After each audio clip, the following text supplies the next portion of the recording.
I'm using my side view right now, and I'm looking on my laptop screen because what I'm trying to do is determine what the basic sides and top are for this. If you strip off all of these details and extra doodads and things, I'm looking for the bare bones shape.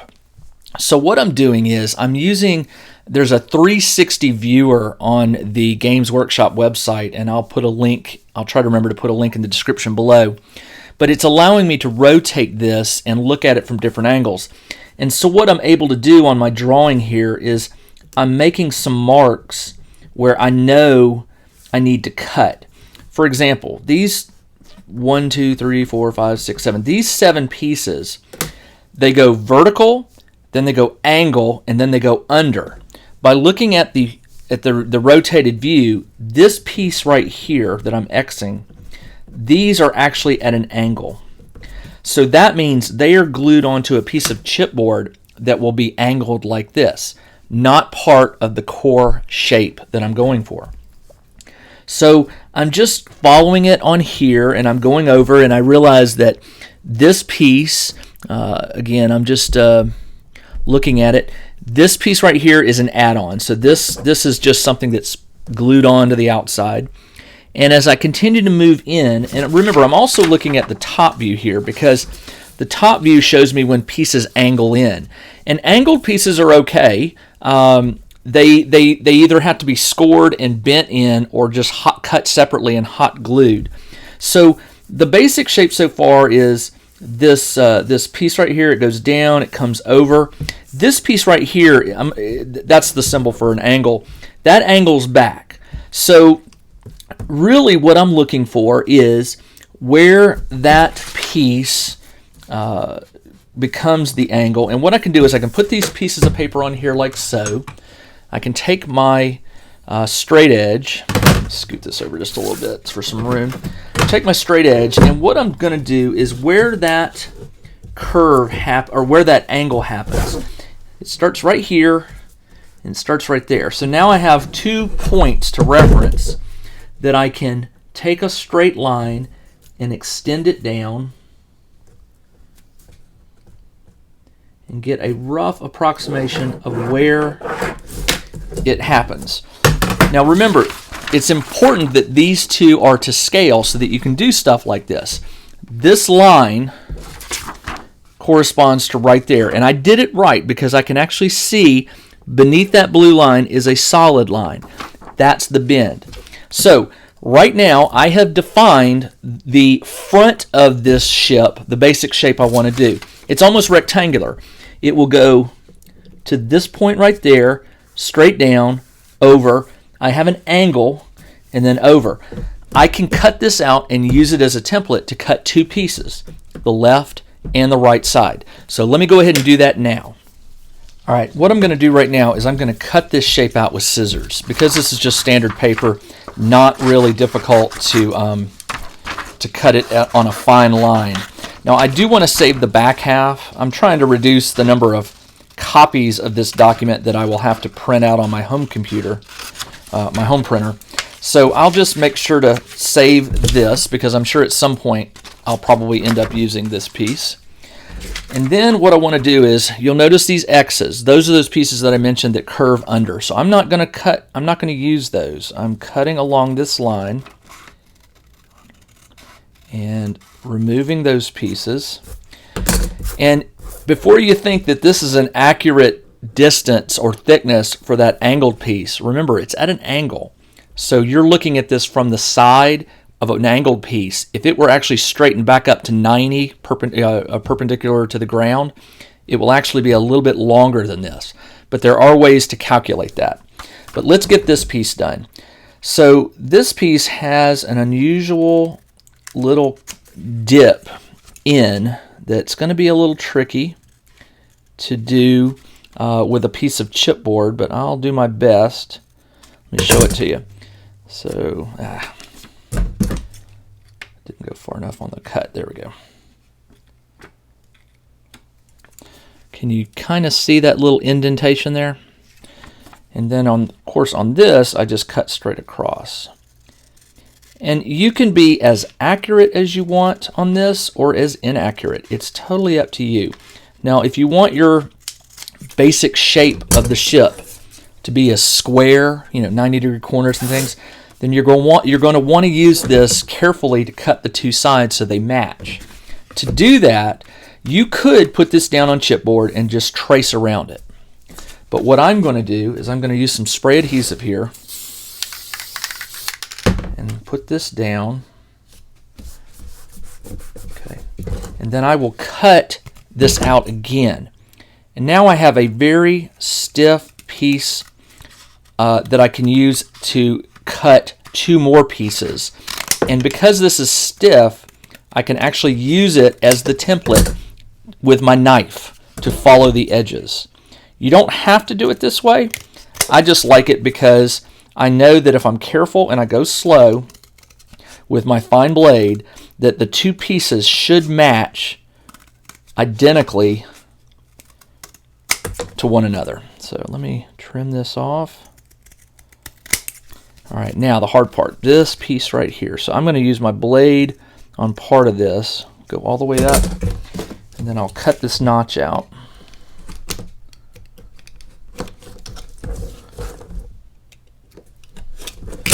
There we go.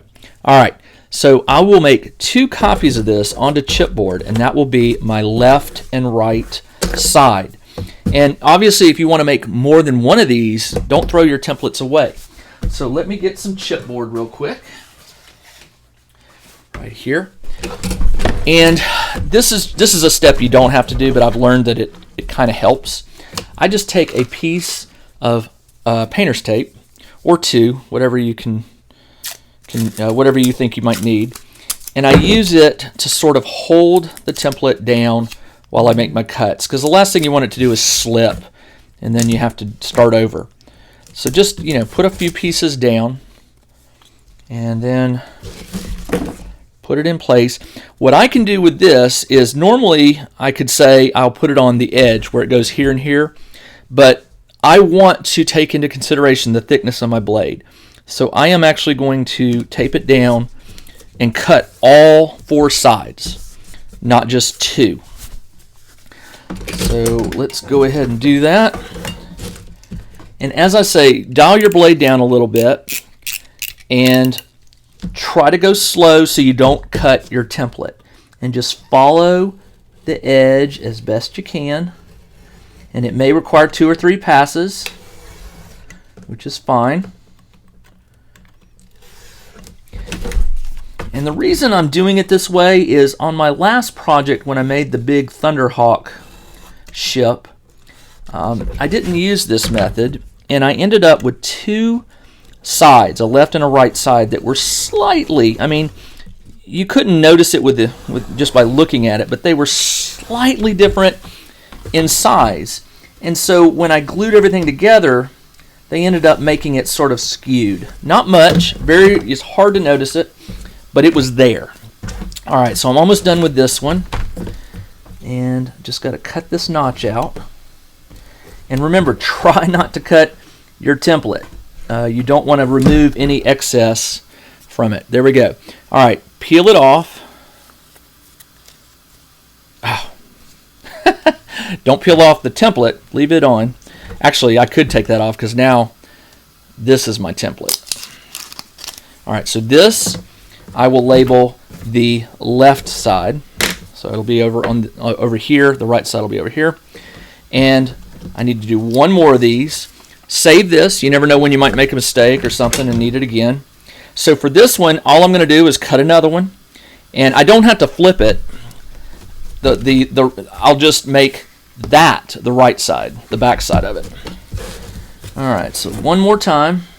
Going slow here so I don't cut my original template, just using its edges to trace along.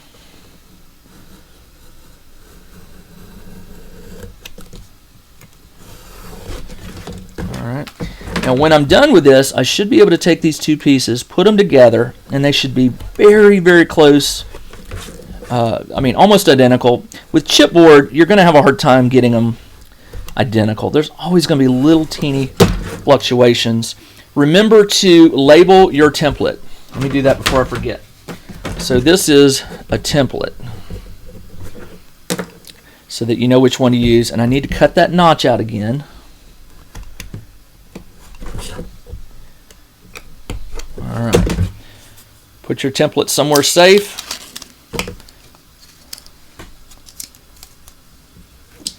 And so if that's the left, this will be the right.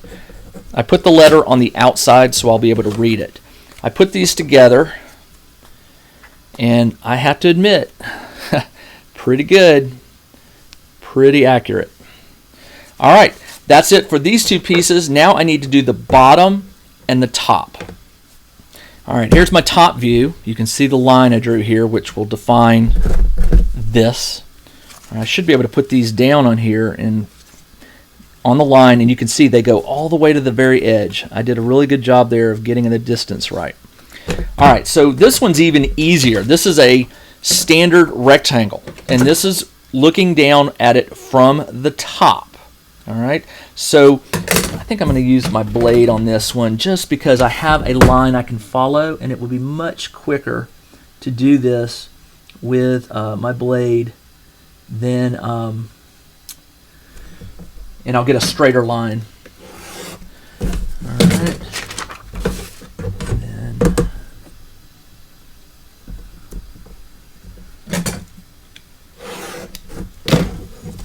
I'll cut it here.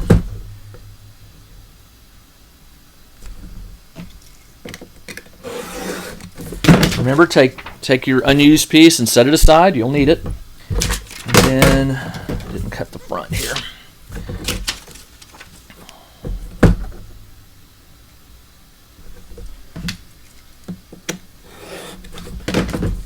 What's left behind, and here I've got some wings templates that I can save, so I'll set those aside. Alright, this is the rectangle that will hold these two pieces together, and if I put it on here, there's a little piece at the end that sticks out, which it does. Alright, so I need to put this down on a piece of chipboard. Do I need to make this you know, I normally would make this a template, put it on chipboard and create a template, but I don't have to do that. This one, because I'm only cutting one, I can actually tape it down to the chipboard and use my straight edge to cut it with a blade, so I know that it's, you know, it's a good sharp line, good crisp line. And I already have a 90 degree, so I can use that for two of the cuts. I just line it up, put it down, press it down, and make sure that tape is holding it. Now I only need to make two cuts, and you know, obviously I don't want to cut the template, so I'm going to line it up to where I'm not cutting the paper, and I can't see where the end goes, but that's okay. I'll just cut a little bit beyond where I know it is. And then here,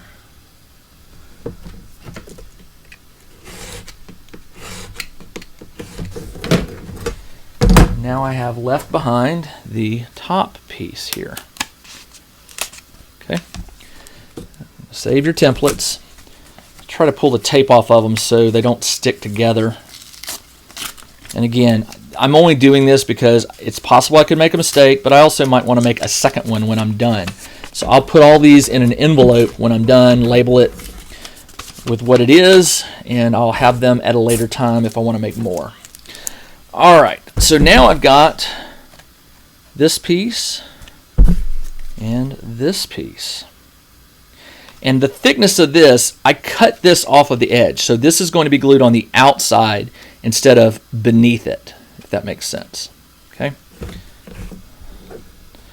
Alright, now what I have to do is get the two thin angled pieces, and then this piece that's going to be slightly thinner. There'll be another rectangle for the bottom. One of the things I forgot to do in the first video when I was showing you how to take an image, a 2D image, and make it to scale, I forgot to do the front view. This front view is very important because it will help me get the length of these angled sides down here where I'm moving my mouse pointer.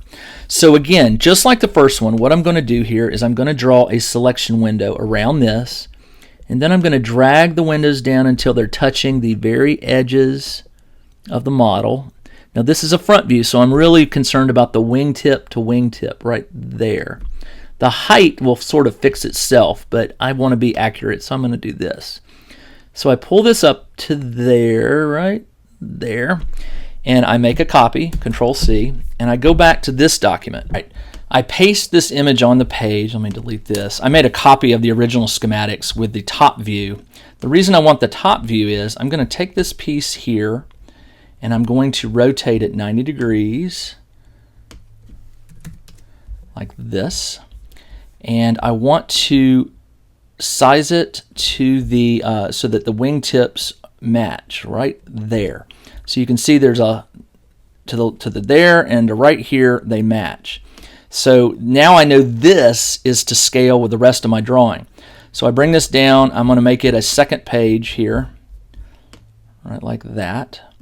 And I will export this as a PDF and print it, and it will give me what the front view looks like, which I really just need the measurement for that angle. But to get that, I need to print this out and then use a ruler to get that. And it also gives me the width of the bottom piece. Okay, now I have my front view printed out. Sorry about that. I need to take a measurement here.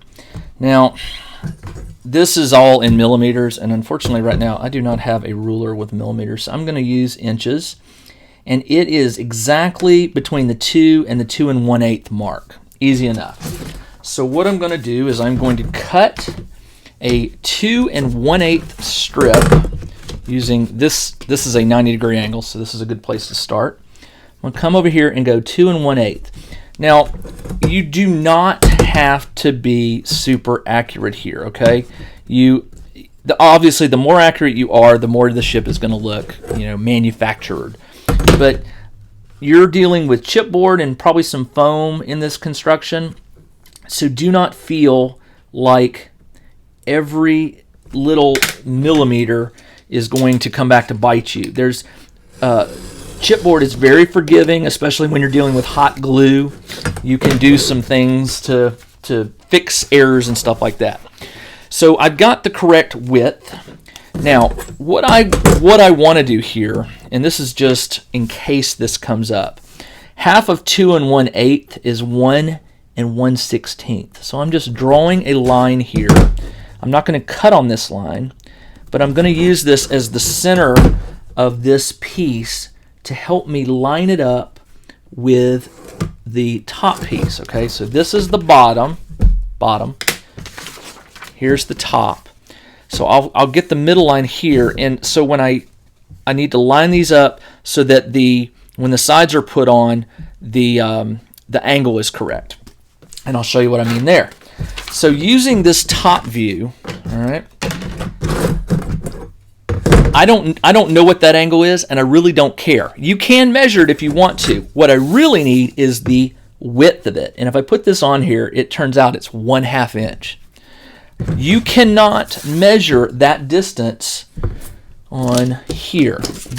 This side right there is this piece that I cut off. This gray bar underneath these squares, it looks, it's two-dimensional, but you got to remember that is angled in. So this is not a true measurement, and the way you know that is you just hold it up there, and you can see that the thickness of that gray bar is about 3/4 of the actual width. The front view gives you the actual width. Side view does not. So we will take this measurement, which is a 1/2 inch, and we will come over here to our chipboard, and I need to make a straight edge here. So I'm just going to cut this piece so that I get another straight edge.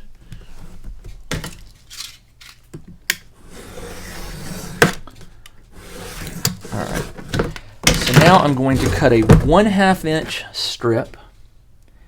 And again, you don't have to be exact. It does not have to be 1/2 inch exactly. If it's a little hair thicker or thinner, it's not going to matter as long as there's symmetry on both sides.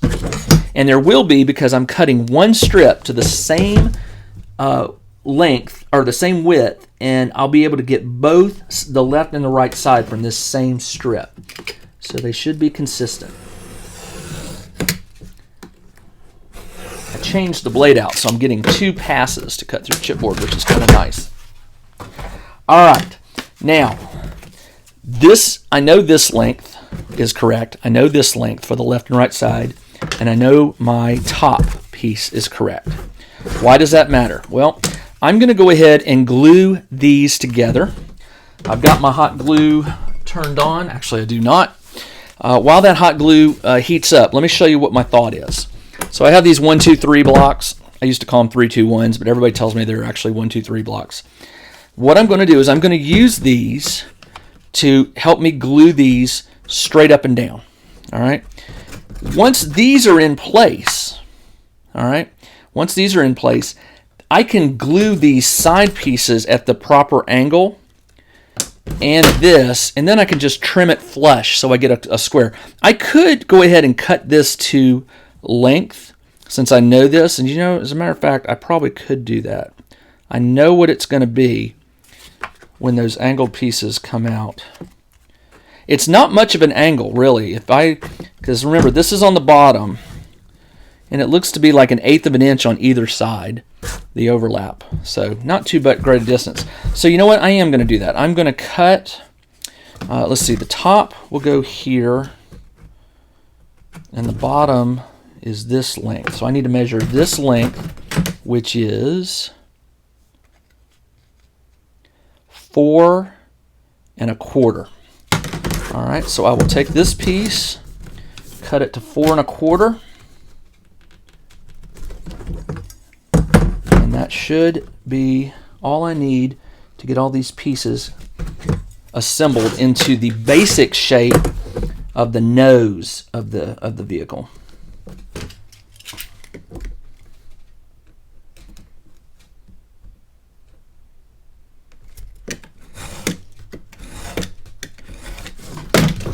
There we go.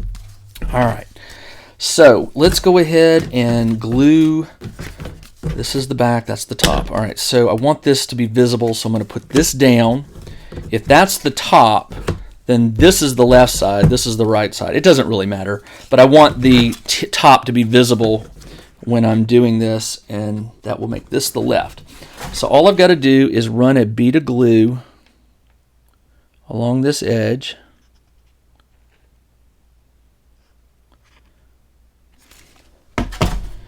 And then butt it up against there. Use this to make sure it's straight up and down. If you get a little squeeze out from the glue, don't worry, you can shave it off with a blade later. All right, there we go. I noticed that I did not. These are going to be flexible until you get a more solid structure made, but I didn't get any glue down there, so I need to squeeze some. One of the things you can do is you can always put hot glue on, press it together, and then use your finger, depending on your pain tolerance, and just wipe it off, the excess. It'll put enough down in there to hold it nice and tight. Let it cool really well before you take your finger off, and you end up with a nice tight seam there. And like I said, you can go later and peel some of the excess glue off if you want to do that, which I am. I'm just doing it here. Wait until the glue cools really well before you do this for hot glue, but you can get it off. There we go. The left side done. Now let's do the right. My hot glue gun, I guess I didn't give it enough time to heat up, but now it's getting there. All right, there's that. And the right side, flush, put it up against there, put this inside. I am squaring it up, making sure that it makes at least a 90 degree or as close as possible. Running my fingers along the edge to make sure that glue gets secure. And sometimes you'll have to take your blade and just slide it under, so if it gets glued to the mat. Not a big deal. Just be consistent, keep it flat so you don't accidentally slice anything off of your model. And then you can pull off any glue that you like that. And it looks like once again I didn't go far enough to the edge, so I'm just going to squeeze some down in there, and then just use my finger to smooth it flush like that. Now remember, you're making a box. It's going to have sides, front, back, top, bottom, all that. That will add strength to your model. Now I am worried that somebody could grab this. So before I seal it up completely, just to give you a heads up, I'm going to insert some foam down in here to keep the sides from being collapsed. We'll do that next. All right, the next part I'm going to do is I'm going to reinforce the center of this with some scrap foam. The reason for this is chipboard and hot glue will make a pretty sturdy structure, but if somebody were to grab this and put any kind of pressure, you just never know. You don't want something to collapse. So I'm just going to add some foam in here for a little extra strength. So what I need to do right now is measure this, and I forgot, it's 2 3/8. Hot glue, when you put it on, it has a little thickness to it because it doesn't compress like white glue. So 2 3/8. What I'm going to do is I'm going to make a mark 1, 2, 3 right there, and then I'm going to cut. I'm going to cut it just a little bit shy to allow for the glue. You may have to experiment with this a little bit, but it's not really difficult. All right, let's see. There's the line. All right, so just cut yourself a piece of foam that's the width of inside, and you'll want to test it. Put it in there and make so I can automatically tell that it's bowing out the sides. So I need to trim it just a little bit, and it's better to trim it. Just a little at a time. Don't go crazy because you might accidentally take off too much. So just fit it in there, and that's fine. But it is a very tight fit, keeping these perpendicular, and it's not allowing for any hot glue. So I'm going to take just a little bit more off it, not much. And I'm eyeballing this, and you could measure it with a ruler, but yeah, that allows me a little bit on the left and right there. See the gap? For a little hot glue. I'm not going to glue, I guess I could glue it right in the center there, like so, and that will give it some strength. But, now remember, this is the top, so got to make sure I'll glue it down in the middle. All right, so I'm just going to put a bead on one side, flip it over, put a nice thick bead on the other side. It'll melt the foam a little bit, but don't worry about it. It's not that much. Position it where you can, squeeze it, and try to get the walls perpendicular. If you the bottom piece that we're going to apply will fix any problems. If anything is a little off angle, when you glue this on, you can put pressure and keep the walls glued to this. So not a big deal there. All right, there we go. So that will give it a little bit of strength, and it actually has a slight bevel to it, which I do not like. So I think I'm going to put some of this back in there just to widen it. I know that sounds horrible to do, but I'm trying to get the walls perfectly square. There we go. All right. I've pulled it away from the foam on one side, and then when I'm happy with it, I'm just going to apply some foam just to reinforce it there. It'll dry and hold everything in place, and that looks really good. All right, so now what I can do is I can put on the bottom and these two angled pieces that I need to cut from this. All right, we can do a shortcut here. The side piece here that is going to go in at an angle, we know its length. It's the length of this side right here, which is 4 1/4. All right, so we just cut 2 of these strips at 4 1/4.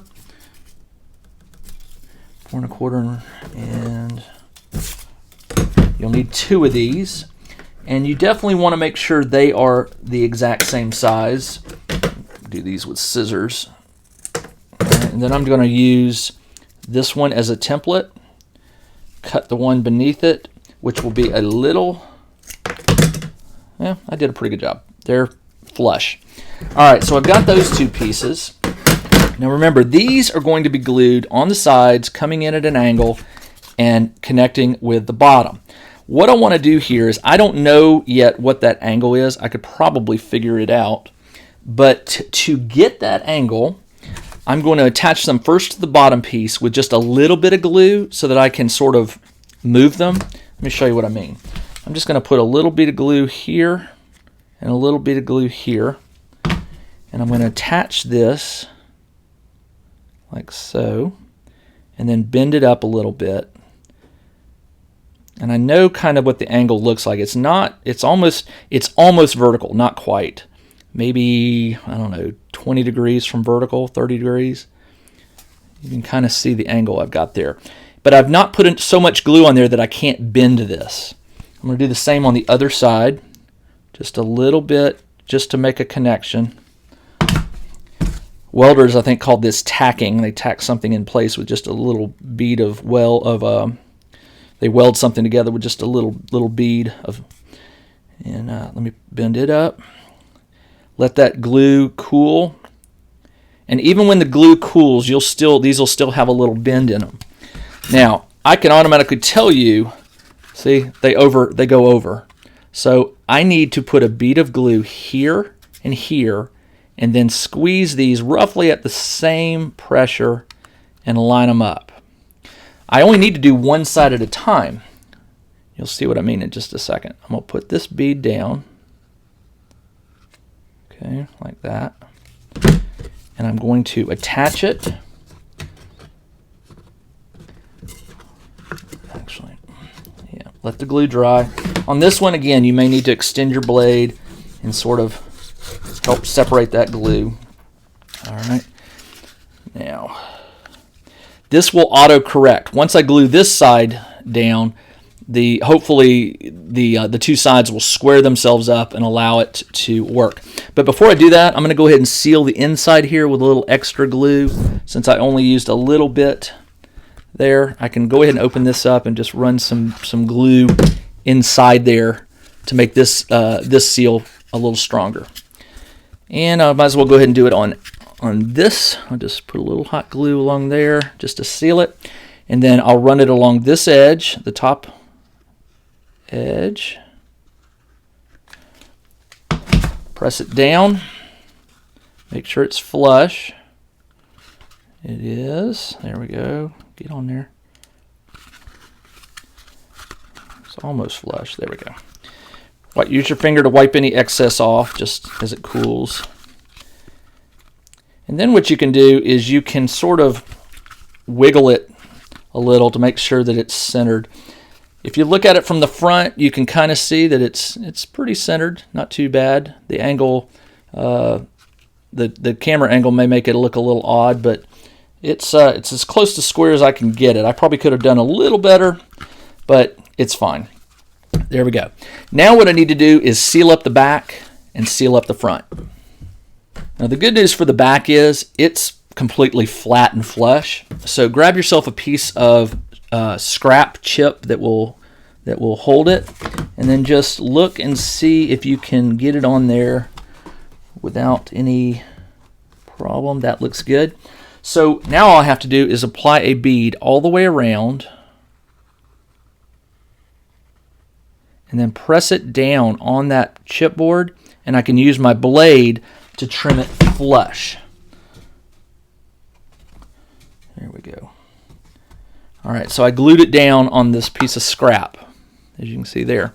And once that glue is cooled, I just take my blade and go slow and just trim the edges. Now, there's a slight angle, remember, of these pieces go in, so you got to remember there's an angle there. So let's do that. This is always a little tricky, so that's why I say is go slow so you don't slice your fingers, and you also don't slice into your model. So there we go. I got a flat edge there. Now that's the angle, so I got to get that. I'll come at it from the other way. All right, let's do the top. And you'll notice I've extended my blade, quite a bit, just to get a better, so I can keep it flat against the side there.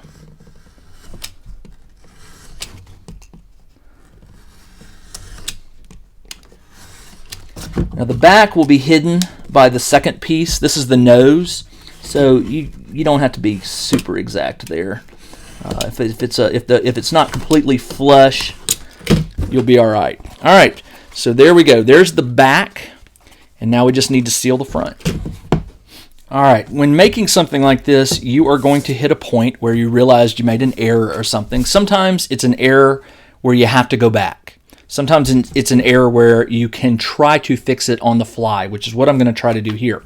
If you remember, I cut this piece off of the side view, all right, and I forgot to take into consideration that the length of the bottom did not go all the way up to this point. There's an angle there.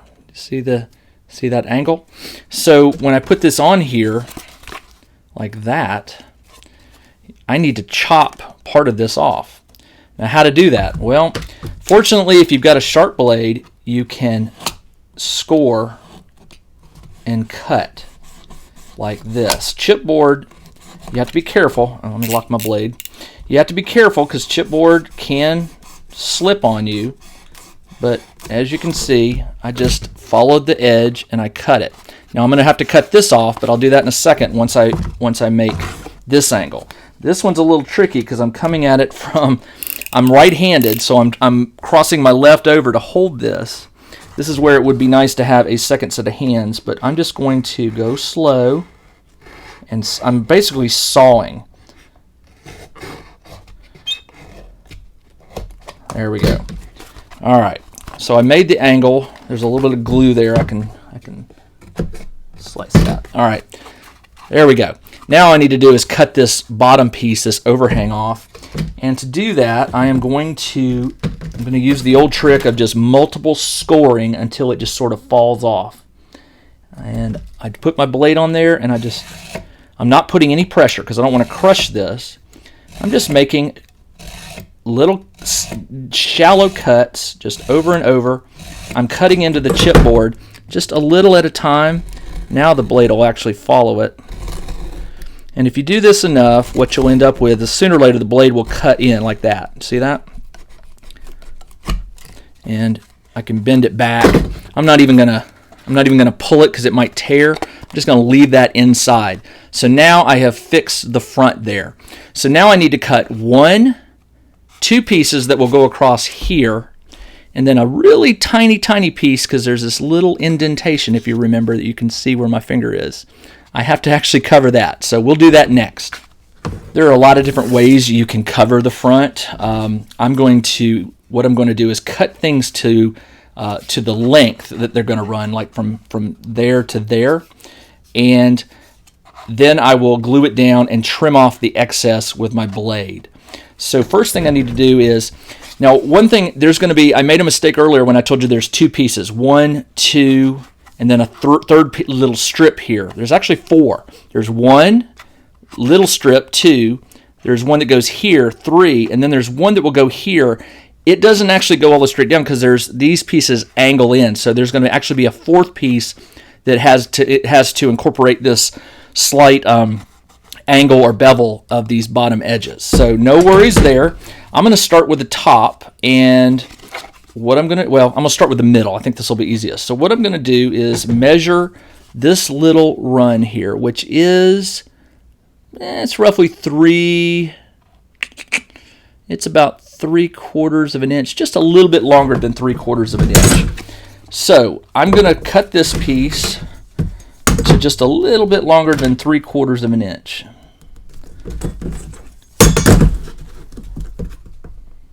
3/4, just a little bit more. Cut this with my blade because I want a nice crisp cut.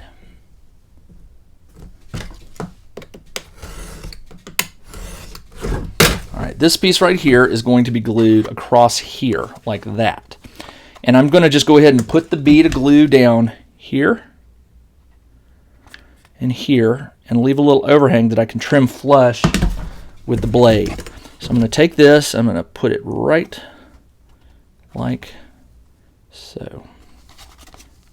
See that? I'm trying to make it parallel. There we go.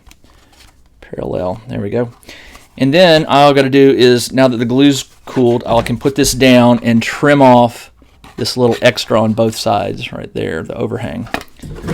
And go slow because, again, the box is not super strong. You can crush it. And it's at an angle, so it's kind of hard to keep it. You can't put straight pressure down because it's wanting to push this way. It's a little tricky. So I just take my time and I make multiple cuts instead of trying to put pressure down on the blade and make it in 1 or 2 passes. And then I end up with a flush edge there. Okay. Now, keep that piece, because now what we can do is I can glue it here, and I'll be able to flip it over and trim flush with that edge. I could have just done one long piece, but I was worried that there might be a little gap, and just the test fitting shows me there was no gap, but I didn't know that before I cut it. So now I can put this right up against there flush and then press it down on that glue. There's almost no line visible there. It's just flush. And this is the next tricky part. You'll see that this piece angles back. Well, when you put this down to get a blade in there to cut flesh, it's kind of tricky. You got to be careful because your knife could get away from you. So what I'm going to do first is I am going to cut off these sides flush so I don't damage them when I'm trying to cut the piece square. So I followed that angle.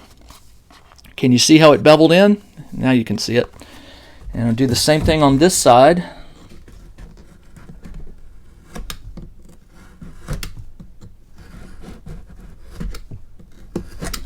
Tear it.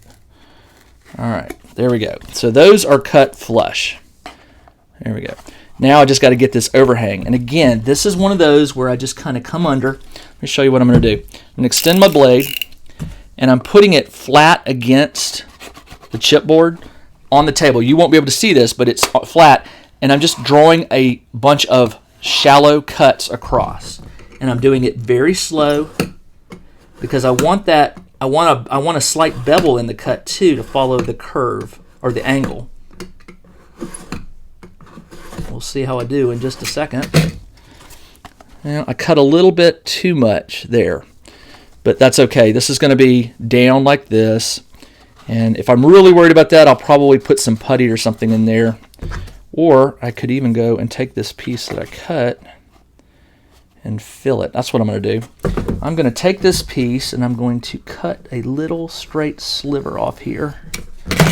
This is the curved piece that I can add back on there with some hot glue. Just like that. There's all kinds of weird things you can do with chipboard. I love it as a medium just because it's so, you can bend it, you can curve it, you can do repair work with it, like what I'm doing here.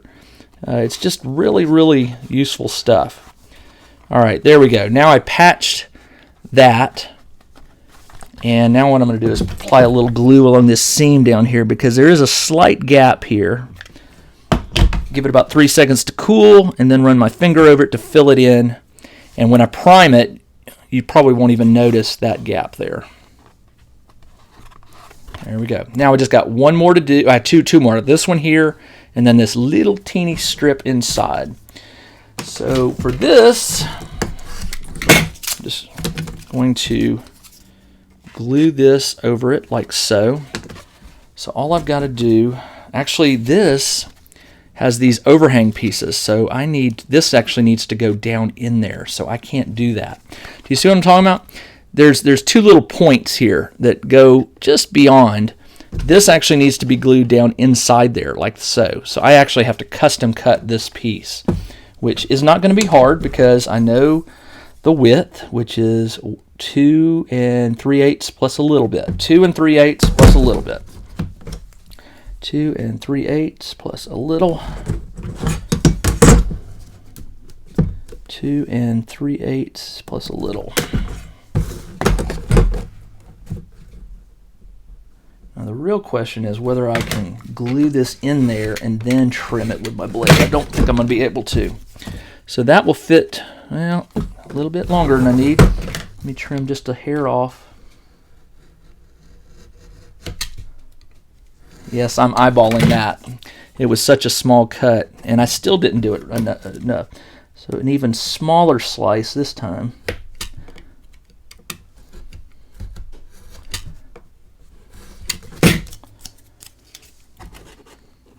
Perfect. That's a very tight little fit there. Oh, I can do it. Okay, so what I'm going to do is put glue there, there, and here. So I run a little bead along this edge. Actually, you know what? I'm out of glue stick. All right. So a little glue along this edge, and inside here. Push this down in there.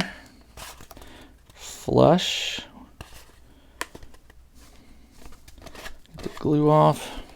There we go. All right, now all I have to do is trim this overhang off, and then I'll fill that gap in there in just a moment. So let's go ahead and trim this flush.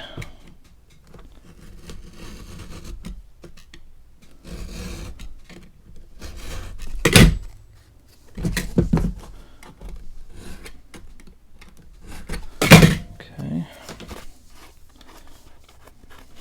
There we go. All right. All this for the nose. All this for the nose. All right. And we haven't even added the detail work on it yet. But that's what's required. All right. For this piece, I'm going to cut a little bit. I can just tear this with my hand. This piece is going to be glued down in there. I just need to cut it to the thickness there. And I'm going to eyeball this because I don't think I can measure that pretty accurate enough. So I'm just going to eyeball.